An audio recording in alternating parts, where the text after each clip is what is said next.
Boxie, Boxie. We're live. Hi, I'm Larry Harnisch. This is Boxie. Boxie is the Los Angeles County District Attorney's files in the Black Dahlia case. Hey, Jennifer. This is the monthly Ask Me Anything about George Hodel and Steve Hodel. No Black Dahlia questions except as they relate to George Hodel and Steve Hodel.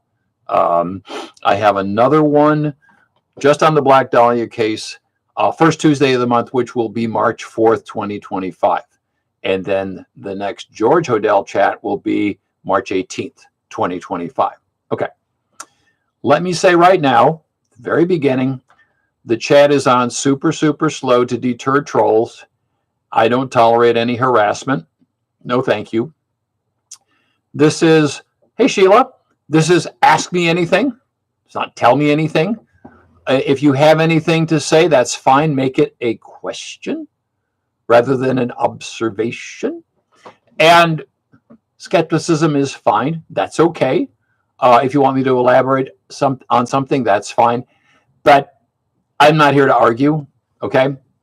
Not here for that. No, thank you. So that's kind of the groundwork, the ground rules. Now, if you're new, I always get some new people. If you're new, I have been fact-checking Steve Hodel for 22 years, ever since publication of Black Dahlia Avenger in 2003. And I don't know everything that Steve says. He says a lot. I have a general working knowledge. I have read Black Dahlia Avenger. I have listened to I've listened to a lot of his podcasts. He's very repetitious. He says the same thing virtually word for word. So I've listened to a bunch of them. And I will tell you that he lies. He lies all the time. He lies about everything. The average person who doesn't know anything about the Black Dahlia case or law enforcement or the legal profession or the medical profession, you cannot imagine just how much he lies. Now, I'm going to talk about that a little bit more. Let me point out, and this is important, virtually everything that people think they know about George Hodel comes from Steve, okay? Almost everything, either from Steve directly through his books or articles about Steve or interviews with Steve. Pretty much everything people think they know about George Hodel is from this one source. Almost nobody has done the pick and shovel work to independently research George Hodel. Why? It's a lot of work. You have to get into, Boxie and go to the newspapers and various public records. It is a lot of work. And I will point out, I'm not the only one. There are a couple of other people who also have fact-checked Steve independently. And it's an interesting story. A couple of people, and I'll divert here for a second. A couple of people were recruited by Fauna Hodel. Who is Fauna Hodel? Fauna Hodel is the daughter of Tamar Hodel, Steve's half-sister. So Fauna Hodel is the person behind I Am the Night. And that's her. Anyway, she recruited a couple of people. Will you go independently research what Steve says about George Hodel? And they did. They did a lot of research. They did a lot of pick and shovel work. And they came back to Fauna and they said exactly what I have been saying is it's all made up. It's all fictional. And for whatever reason, Fauna went ahead and dumped all of the Black Dahlia Avenger claims. She incorporated all of those into her life story, as her daughters, Yvette Gentile and Rasha Pecoraro, have done. They all glommed onto Steve Hodel's claims in Black Dahlia Avenger. That's what happened. But aside from that, I really am not aware of anybody who has independently fact-checked Steve Hodel.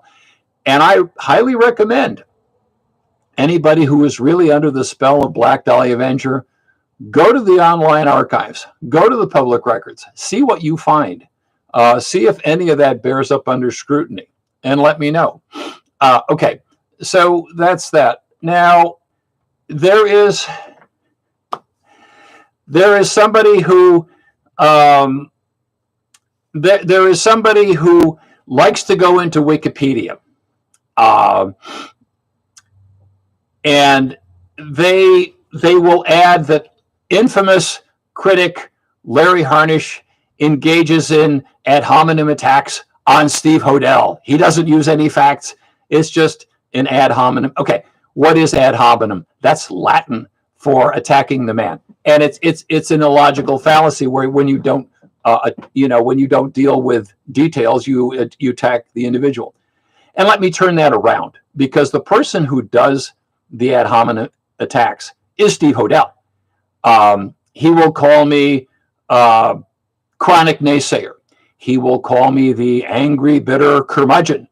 Every once in a while, he will actually, well, he won't use my name. He will call me, if I'm really lucky, he'll call me Larry Harnisch, which is what I got called in kindergarten. I mean, which shows you kind of, that's the level that Steve Hodel operates at. He's a playground bully, and so he'll call me Larry Harnisch. Those are ad hominem attacks. Okay, that's what an ad hominem attack is. So for Wikipedia pal, who insists that I never use factual evidence, this is for you. Okay, are you ready for some facts? Fine. When Steve Hodel says that George Hodel was suspected of killing his secretary, that's a lie. He was never suspected of killing his secretary. Nobody was suspected of killing his secretary. His secretary died of a barbiturate overdose. I have put her death certificate online, okay? Nobody. It was a suicide. No one was suspected of killing the secretary, okay? When Steve talks about growing up at the Soudan House, no, he didn't live at the Soudan House. His parents were divorced. He was living with his wife. Steve was living with his mom and his brothers, not at the Soudan House. And so all this narrative about, we lived at the Soudan House and dad was the king and mom was the queen and we were the three princes, that's all fantasy. Absolutely not a word of that is true. That is easily disproved. When Steve shows these photographs of his dad, that this is Elizabeth Short. That's not Elizabeth Short. No, it's not. That too is a lie. When Steve, takes the transcripts, and I'm going to talk a little bit. These are the actual, and they're all online, and I put them on my blog. These are the actual George Hodel's transcripts right here. Thank you, Thank you, Boxie. When Steve claims that George Hodel says, I'm in trouble, no, it's a technician saying that I had trouble with the equipment. It is just lie after lie after lie after lie. Those, Wikipedia pal, are facts. But there's more. I mean, Steve has really gone off the deep end. He really has gone off the deep end recently. And it's just staggering. He has gotten the habit. He is slowly moving the body of Elizabeth Short. Now, where was the body of Elizabeth Short? And I assume everybody knows that Elizabeth Short was the Black Dahlia and she was killed in January of 1947. I'm assuming everybody already knows that. Her body was left on the west side of Norton Avenue, halfway between 39th and Coliseum. Okay. Steve has gotten, he doesn't like it being there. He wants to move her body. So he's gotten in the habit of saying that her body was left off Degnan. Okay. And more recently, he just says flat out, Elizabeth Short's body was left on Degnan, not on Norton, on Degnan. And then he says it's the same street. And it's like, what? What are you saying?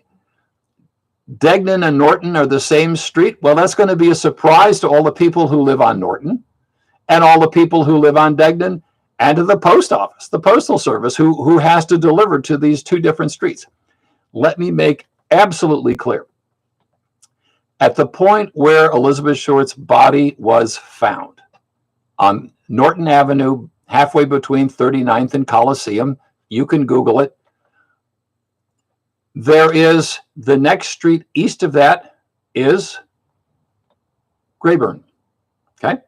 The next street after that is Edge Hill. That's two streets. The next one is Degnan. That's 3 streets straight. 1, 2, 3. Count Von Count. 3 streets. No, is 3 streets away. And Steve has just gone bonkers crazy saying that it is the same street. Now, why is he fighting over this ridiculous argument? Why? Why is he claiming this thing? Well, Steve is desperate, absolutely desperate, to hook the killing of Elizabeth Short to the killing a year earlier of a little girl named Suzanne Degnan in Chicago, who was dismembered. And as stupid as that, and the idea is that Elizabeth Short's body was left, well, now it's left, in Steve world, it's left on Degnan, not really, on Norton Avenue as a pointer to this street a couple of blocks away, taunting in the parallel reality of Steve Hodel, taunting the police. And as idiotic as this idea is, Steve stole it. It's not an original idea. He didn't come up with it. There was a guy, and I've talked about this multiple times. There was a guy who would take all the crackpot mail that was sent to the papers, and he would derive messages from that. One of the things he did was he went through and found messages. Very dangerous when you're finding messages in crackpot mail. Anyway, this guy found messages, and he derived the name Ed Burns as the killer. No. There was no Ed Burns.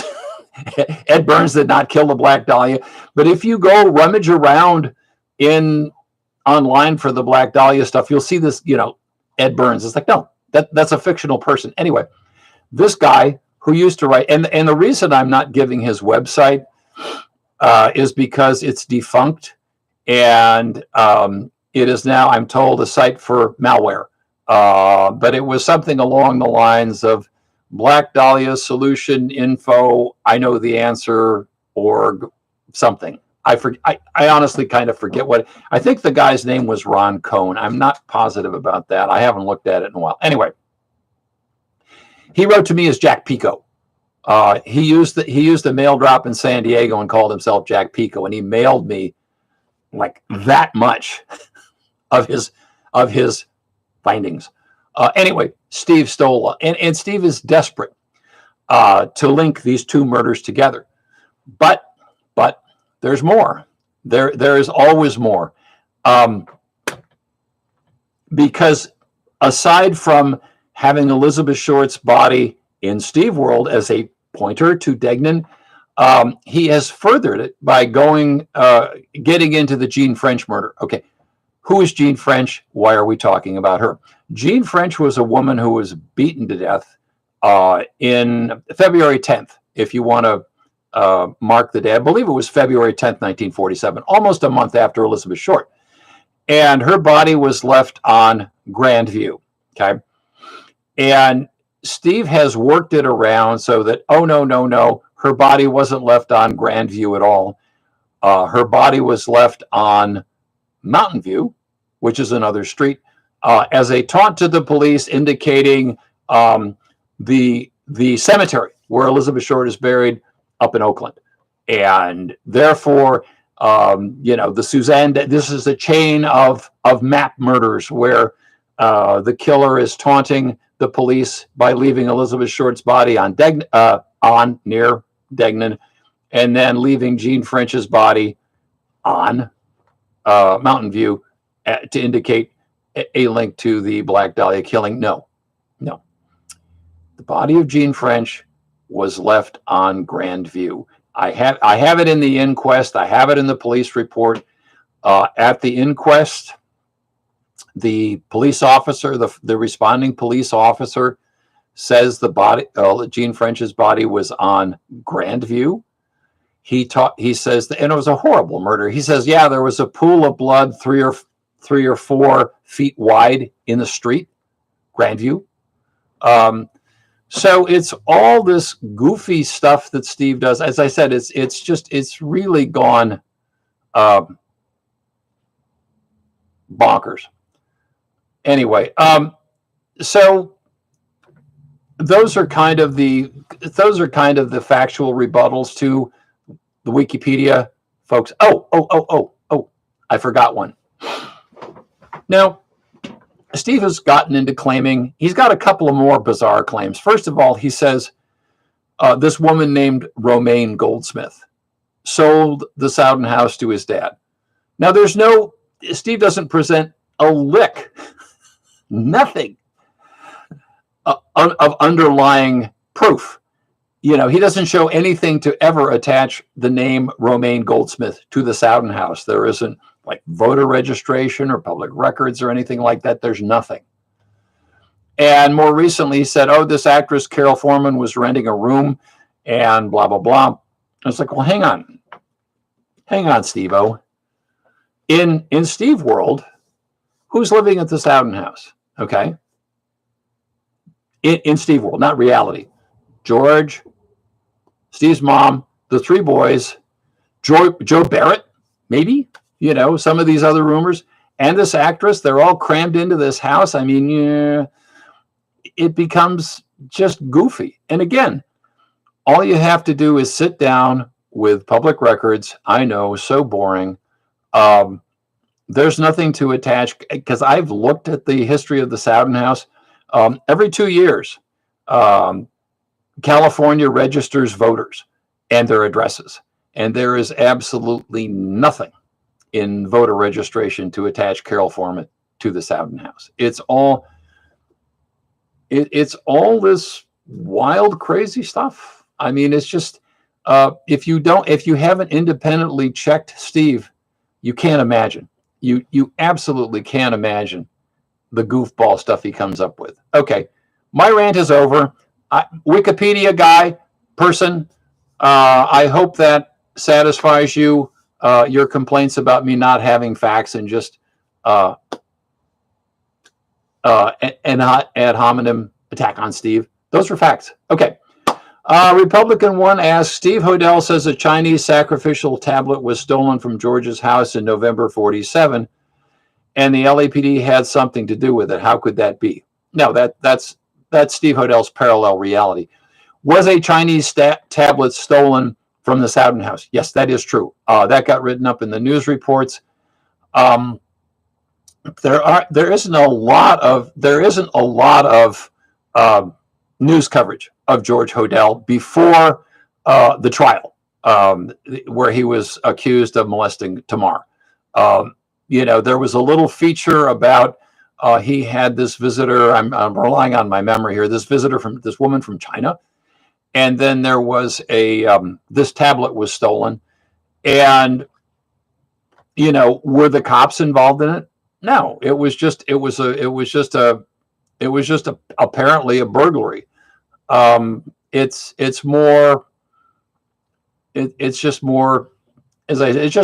Hodel's parallel reality that only exists in the world of Steve Hodel. No.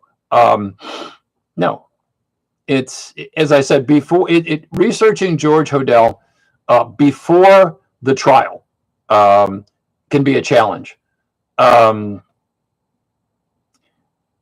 Adrian, that's a great question. Not a lot. There were a couple of feature stories. If you really go through, and I subscribe to all the online newspaper archives. And the interesting thing, if you want to do that, here's a tip. George Hodel didn't call himself George Hodel for a long time because he was a junior. He was George Hodel Jr. He often referred to himself as G. Hill Hodel.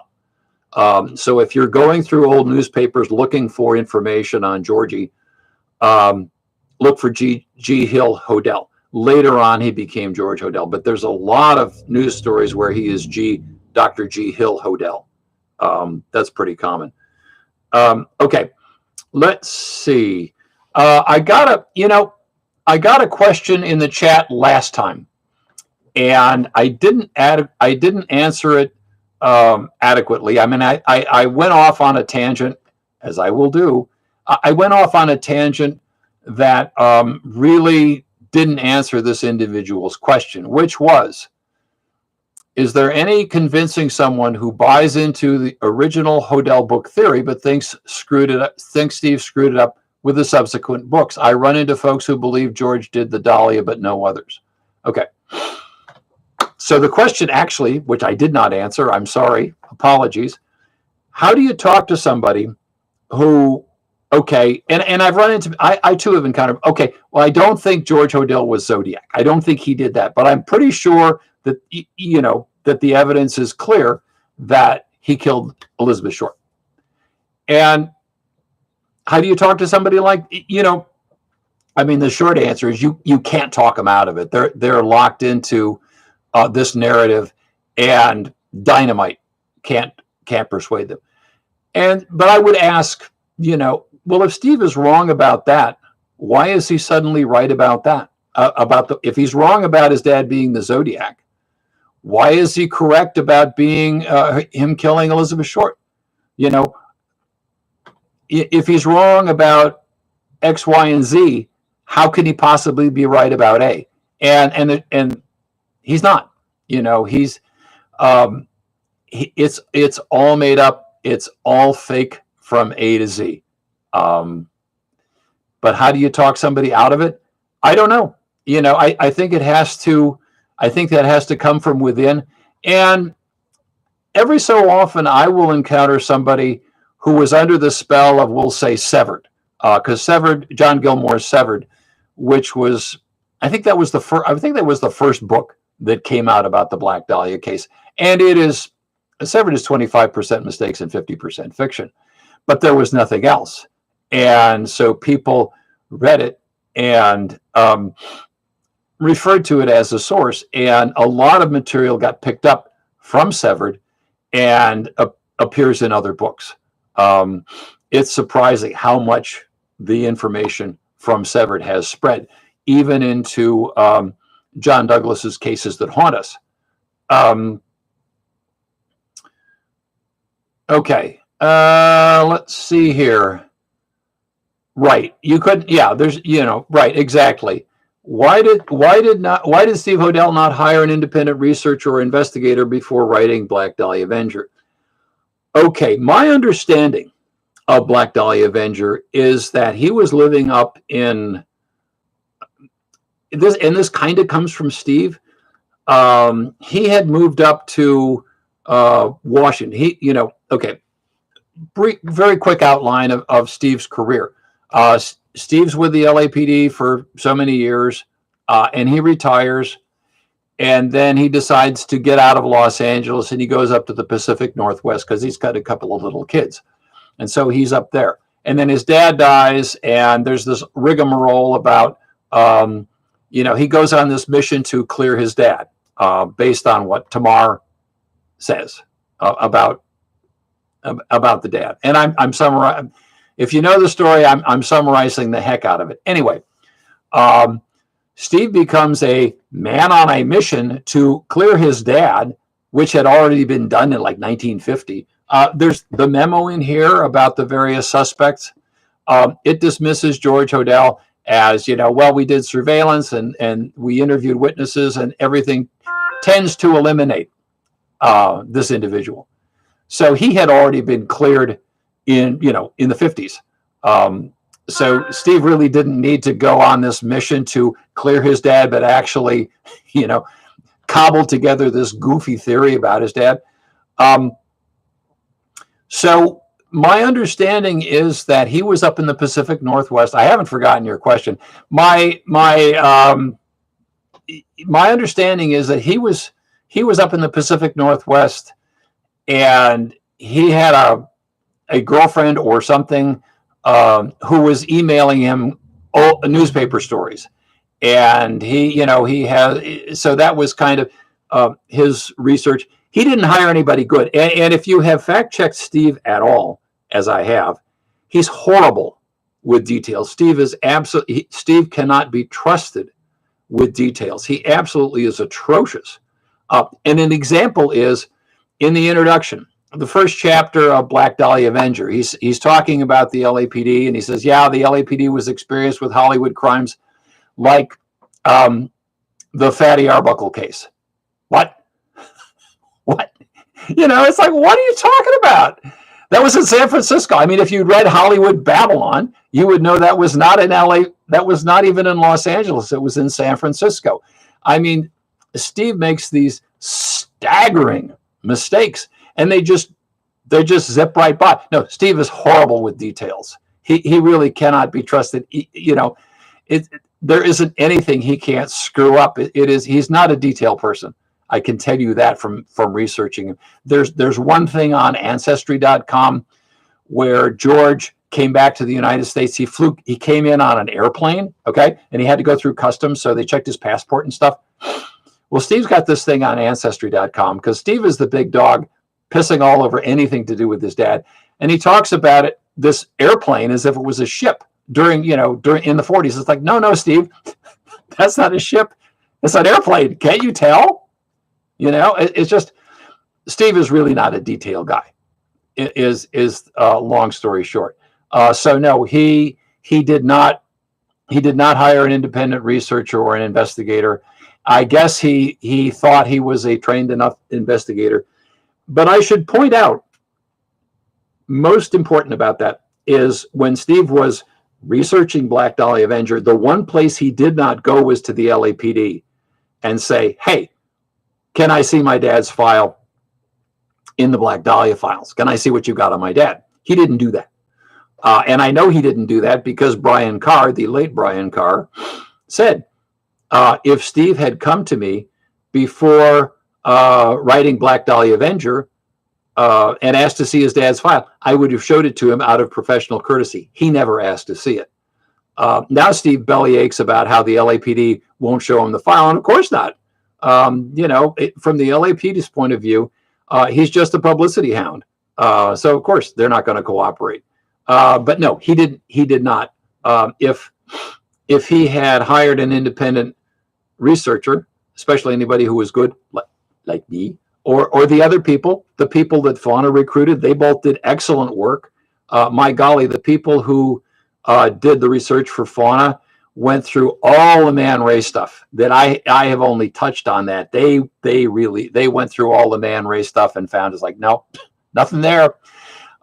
Anyway, the book would have never gotten off the ground. I mean, it is all cobbled together based on these photographs that aren't Elizabeth Short. Okay, let's see here. It makes no sense to me why George Hodel mentioned his secretary on the transcripts. Oh, thank you for asking that one. I just happen to have the transcripts right here, and they're online. I put the link in the comments so you can go to my blog and read them all. They're really, really dull. Why would he talk about? Why did he talk about the secretary? Well, here's page 1. Okay, and what happens here? What's the first thing that happens in the transcripts? Okay, that's on page 3. Page 3. Can you see the 3 there? Page 3 of the transcript. Okay. What does he say? Haven't been able to find it yet. Must be around somewhere. So that's your first clue. Page 3. George Hodel is looking for something. I wonder what it could be. Let's go over to page 4. What does he say? They're out to get me. So George Hodel is looking for something, according to the transcripts, and he says, they're out to get me. Isn't that interesting? And what does he say on page 5? Telephone men were here. Okay, let's put that together for a minute. Haven't found it yet. Must be around here somewhere. They're out to get me. Men from the telephone company were here. He knows the house was bugged. He knows that. And so it's only after he finds the microphones that he starts shooting off his mouth about his damn secretary and the Black Dahlia and all the other stuff. It's very clear that as soon as he finds the microphones, he starts making all these bizarre comments to bait the cops. That's what he's doing.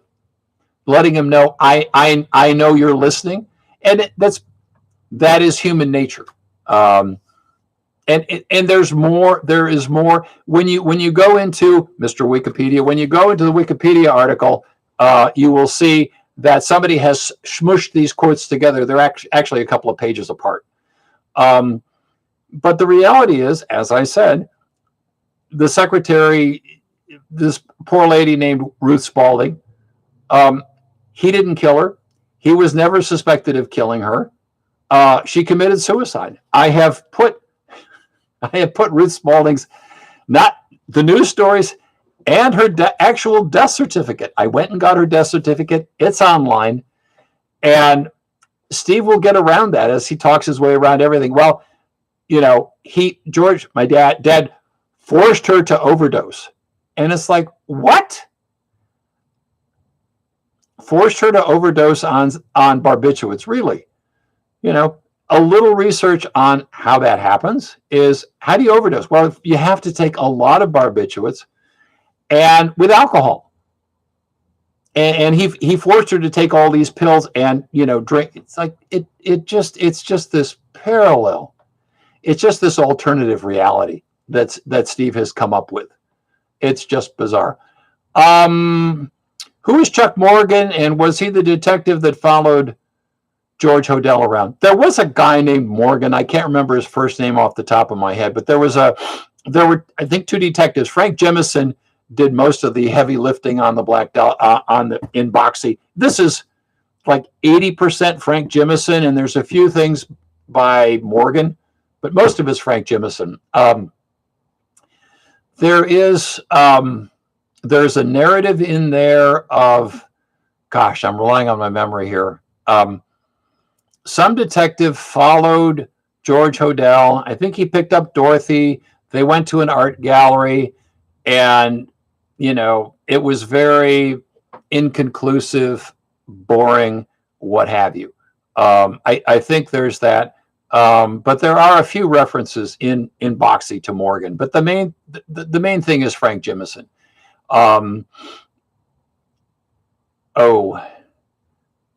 Thank you for mentioning the handwriting analysis. I happen to have that here. Yes, one bit of evidence. Steve claims to have a handwriting expert claiming they identified his handwriting to the letters mailed to the press. Is that true? Oh, thank you so much. Steve will use this. What is this? Okay, World War II is happening. All men of a certain age have to register for the draft. And this is a blow up of George Hodel's draft registration, right? And so Steve will compare this handwriting here, the M and some of these other, it's hard to do this, of these other letters to, I think, I forget, I think, is it the Suzanne Degnan letter? I think that's it. Anyway, the handwriting expert says, oh, yes, this is a match, blah, blah, blah. Okay. This is George Hodel's handwriting. Okay. That is George Hodel's handwriting. Notice the difference. What Steve will not do, he never does this is the front of the card. Okay. This is the back of the card. Notice the unusual handwriting, which belongs to not George Hodel, but Emma Vreeland. Okay, this is Emma Vreeland's handwriting, not George Hodel's handwriting. Okay, he won't tell you that. He absolutely will not tell you that. He will, and presumably he didn't tell the handwriting expert either. Okay, Mr. Wikipedia, there's more facts for you. It's like, yeah, the handwriting. You cannot imagine, unless you have independently fact-checked Steve Hodel, you can't imagine how much this guy lies. And so, at hominem attack warning, when I say Steve Hodel is a 24/7 bullshit factory, indeed, he is a 24/7 bullshit factory. Okay? So, yeah, that's the kind of handwriting analysis you get. Is it's not George at all. It's Emma Vreeland. But nobody accuses Emma Vreeland of killing anybody. But that's her handwriting. Okay. Let's see. Serge, yeah. One of the women has come forward and is identified. She's Maria Marco. And my understanding is that she saw Steve on TV and recognized with his pictures of, and recognized herself. And she contacted him and she said, "Oh yeah, your dad took my picture. My husband was there as a chaperone, as one would do." And so that was that. The other woman is unidentified, but it is clearly two different women, neither of whom is Elizabeth Short. That did not stop the mass media from jumping all over. Yeah, retired detective finds, Elizabeth Short's photographs in Dead Dad stuff. No. As a matter of fact, and this is one of the most amazing things. I had a conversation with a news producer when Black Dahlia Avenger came out. And I said, look, I talked to Elizabeth Short's family. They say the photographs aren't her. And this news producer said, "Do you think they've forgotten what she looks like?" This news producer never ever doubted Steve Hodel. There was absolutely zero skepticism, which is pretty incredible. People just bought bought Steve's narrative hook, line, and sinker. It's amazing. Let's see. I'm a little. Oh, okay. Can you tell us a bit about George Hodel's time in the Philippines and his family there? I think Steve Hodel has claimed a dismemberment murder there for his evil genius father, and you've mentioned that upset George Hodel's relatives there. Have you been able to do any research on George Hodel's time in the Philippines? Only a little bit. I will tell you that I have been in contact with the Philippine branch of the Hodel family, and they fucking hate Steve. They hate Steve big time. As a matter of fact, and this is sort of interesting, I was pitched to be involved in a TV show that never got off the ground. It was years ago, so I can talk about it now. I was pitched to be involved in a TV show in which one of the Philippine branch of the Hodel family would come to LA and fact check Steve and see if there was anything to these claims. And of course there wasn't. That TV show didn't happen. It would have been interesting. It would have been fun to be part of that, but it didn't happen. But no, I was in contact with the Philippine branch of the family. As I said, they hate Steve, not surprisingly. They say that's not the George Hodel we remember. The one thing that was very useful that I got from the Philippine branch of the family is whoever killed Jean French, that's the woman who was beaten and stomped to death in February 47, almost a month after Elizabeth Short. There are photographs of the crime scene that show the heel, okay, the heel of the guy who stomped her to death, okay. They have a really good shoe imprint of the guy's heel. And they knew, based on that imprint, that it was a guy with really small feet. And so I asked, somebody in the Philippine branch of the family, hey, what size was George? Because it's really hard to find out what size was George Hodel's feet. But they knew, and they said, oh, he had big feet. And it's like, okay, well, there's so much for that one. So I have only done marginal research. I can tell you that Steve manipulates everything. He will talk about this killing. And in the parallel reality of Steve Hodel, every killing is just like every other killing, and they're really not. My recollection is, I believe it was a killing in Manila. And Steve says, oh, yeah, it was just like the Black Dahlia. And there was, the woman's body was left at the, again, I'm making fun here. It was something like the intersection of Zodiac and Dahlia streets or something like that. And it's like, when you really look at a map of Manila, and I suggest, and I'm making fun of Steve here. I don't remember exactly what it was. But anyway, when you look at a map of Manila, and I suggest everybody do that, they're online, you can do that. You'll see that I think it's across the city from where George Hodel was living. It's not like a block away. But Steve figures nobody's ever going to check that. That's the most that I have done. At a certain point, I mean, debunking Steve Hodel would be a life's work. I don't know everything. I do have a basic. I do have a working knowledge, and I have looked at the map of, as I said, I believe it's Manila. I looked at, where the body was found, supposedly of this unfortunate lady, and where George, because we have George Hodel's addresses. We know where he was living. He's in medical directories. It's not hard to find him. And it's quite a distance away. So no, again, it's more of a piece of this sort of bizarre fantasy. Okay. Let's see. Do you think George Hodel possibly being a bad father could be a motivator for Steve Hodel smearing his legacy? I think that's one answer.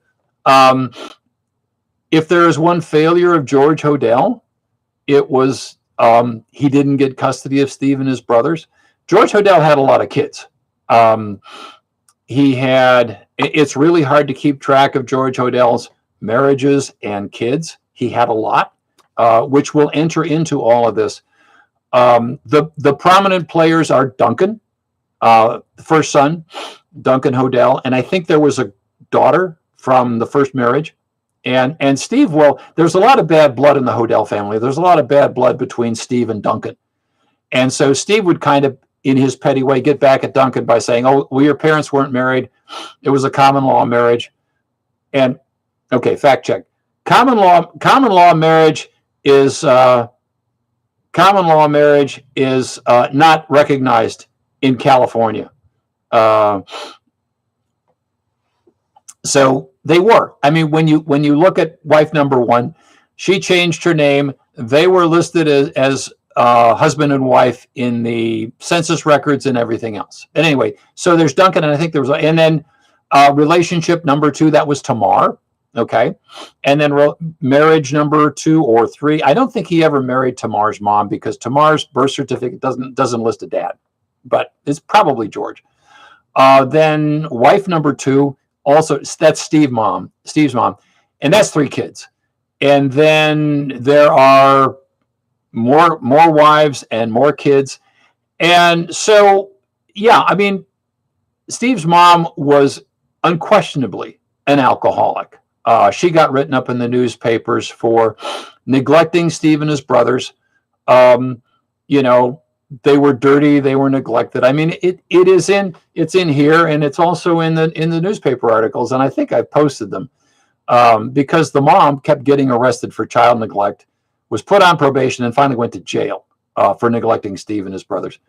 That could be part of it, but And why George didn't get custody of those 3 kids, I don't know. That is something I will never understand. He screwed up there, for sure. But I think a careful reading of Black Dahlia Avenger, and if you kind of look at what Tamar says, they all thought that George was loaded. They thought he was rich. And they all thought, apparently, this is my hypothesis, okay? My hypothesis is that all these kids thought that when Dad died, he was going to leave them a lot of money, and he didn't. I mean, I think George was well off, but I don't think he was never, regardless of what Steve will tell you, he was never rolling in dough. He didn't care that much about money. I mean, he had been a rich kid. His folks kind of indulged him, George Sr. and whatnot. He was a, speculator, investor, so he had money. So George was my take on George was he was a rich, kind of wannabe artsy person. And not really interested in being wealthy. As a matter of fact, Dorothy Hodel in her interview says, he just wants to be a good doctor. He could have had a wealthy practice. He doesn't care about that. And so my hypothesis is that when George died, the kids were all kind of waiting to get money from dead dad, and he didn't deliver. And I think if you do a careful reading of that, you will see, if you do a careful reading of Black Dahlia Avenger, I think kind of if you read between the lines, you'll see that I think Steve was expecting a windfall and didn't get it. And I think the philosophy was, well, we'll just cash in on conveniently dead dad. And it's kind of cynical, but I think that was, again, this is a hypothesis, but I have been fact checking Steve for 22 years. I think Steve began the whole Black Dahlia Avenger thing as a scam. He knew it was baloney. He knew it wasn't true. He knew those photographs weren't Elizabeth Short. But over the years, Steve has convinced himself that everything he says is true. Does he believe that? Oh, yes. When you say author believes that he, dad killed Elizabeth Short, does he believe that? Oh, yeah. There's absolutely no question in my mind that Steve has convinced himself that he's right. He's not, but he believes that now. But I think that was the motivation for Steve and Tamar, that they thought they were going to cash in when Dad died, and they didn't. And a very helpful reader sent me a link to all of George Hodel's probate records. Thank you. You know who you are. So I could see just how much Steve and the other siblings got. And Steve was not the administrator of his father's estate, regardless of what he will tell you. He was not. We know who that was too. It's in the probate records, which somebody sent me the link to. Thank you. Again, if you don't know this stuff independently, you cannot imagine. You really can't imagine how much Steve has made up. It's staggering. I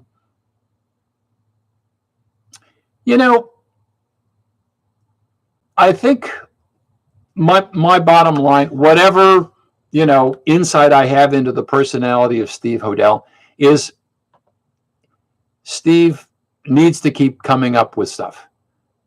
It's almost like an addiction where, okay, he writes a best-selling book, he gets the interviews, he gets the attention, he's on the New York Times bestseller list.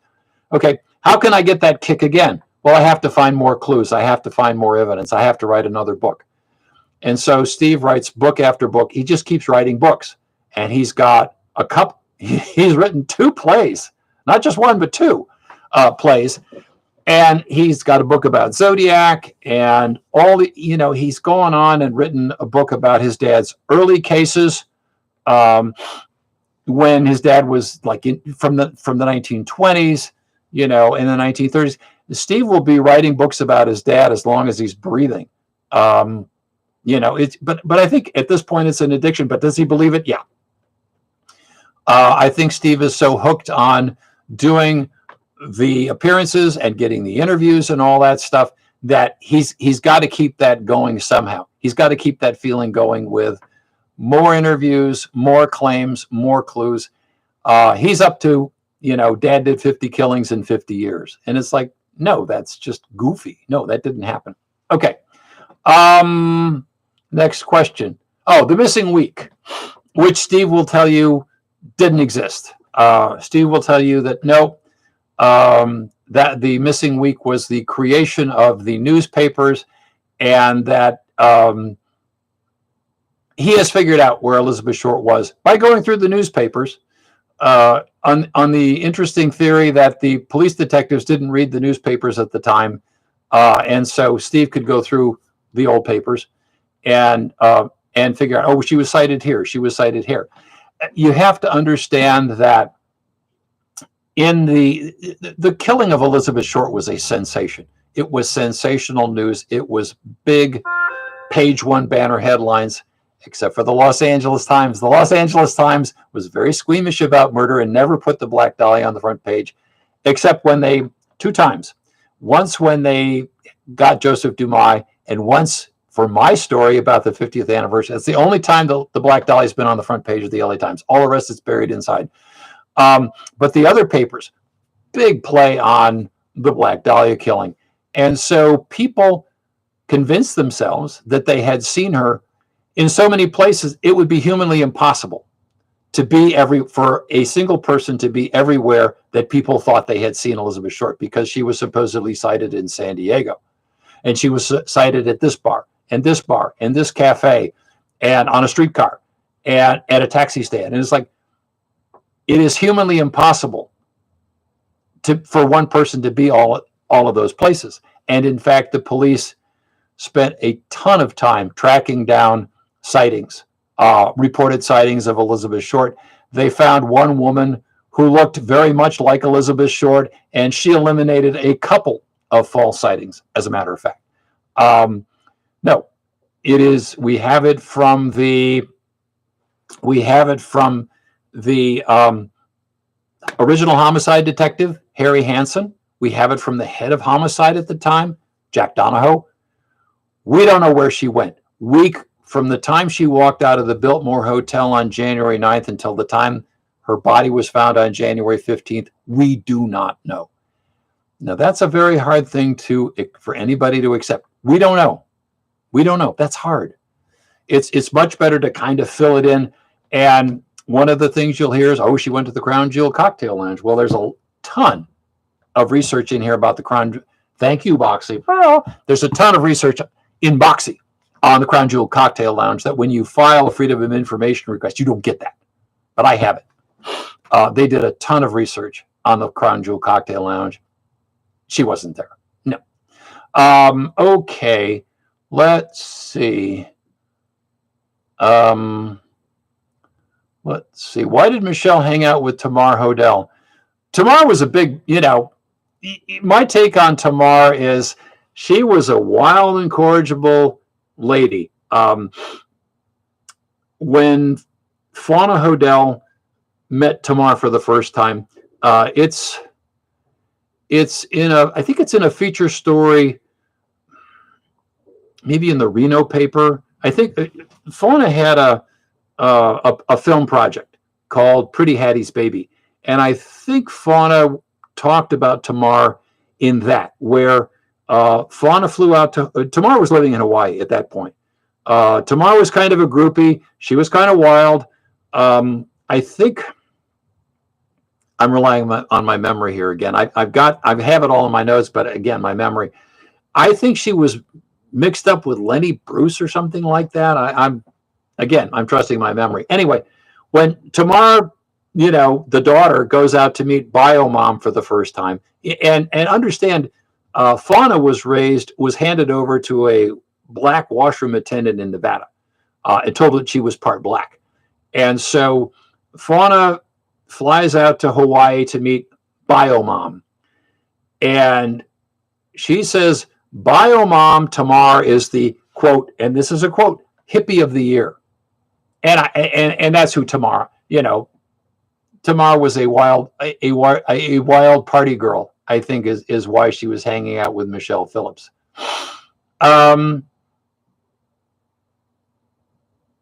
Let's see. Was Patrick O'Reilly the doctor who lived in the area where Miss Short's body was found? No. Patrick O'Reilly did not live there. There was a guy named, and this is a Dahlia question. It's not a Steve Hodel question. That was Walter Bailey. Walter Bailey had lived within a block of the crime scene. And that's all I'm going to say about that, because this is a Steve Hodel, George Hodel session, and not a Black Dahlia session. Anyway, anything else? I mean, we're running out of time here. I can do a dramatic reading of from the transcripts here. But it's the transcripts, and if you're really curious, take the time to read through them. Okay. They're very dull. Sex fiend George makes love with the housekeeper, and there, a couple days later, she wants to get romantic again, and he says no. That's really not evil genius behavior. To be, refuse to bonk the housekeeper. But the reality is, and Steve will portray this as, Dad, fled the country just ahead of the police. And it's like, no, that didn't happen either. George Hodel's reputation was so trashed from being charged with molesting Tamar, even though he was found not guilty. by a jury that was primarily women, that he couldn't get a job anywhere. He had to go all the way to Hawaii to find anybody who would hire him. And, you know, if the police had wanted George, they could have extradited him for sure. And Steve knows that. You know, if the LAPD had wanted George, they would have, you know, been on the phone or sent a telex to the whole, you know, the police in Hawaii, said, pick up George, we're going to come and get him. They didn't do that. They were done with him. And all the stuff that Steve says about the police were corrupt and on the take, and it was a real life LA Confidential, it's like, none of that's true either. No, not at all true. The investigation of the Black Dahlia case was state of the art for 1947. And I think it was Mary Passio who asked John St. John about the possibility of a cover-up, and John St. John said, "There's so many people involved in the investigation. There's not a chance, not a chance." That's, you know, it just, you know, when you start to unravel all of Steve Hodel's claims and all of his stories, thanks a lot, Adrian.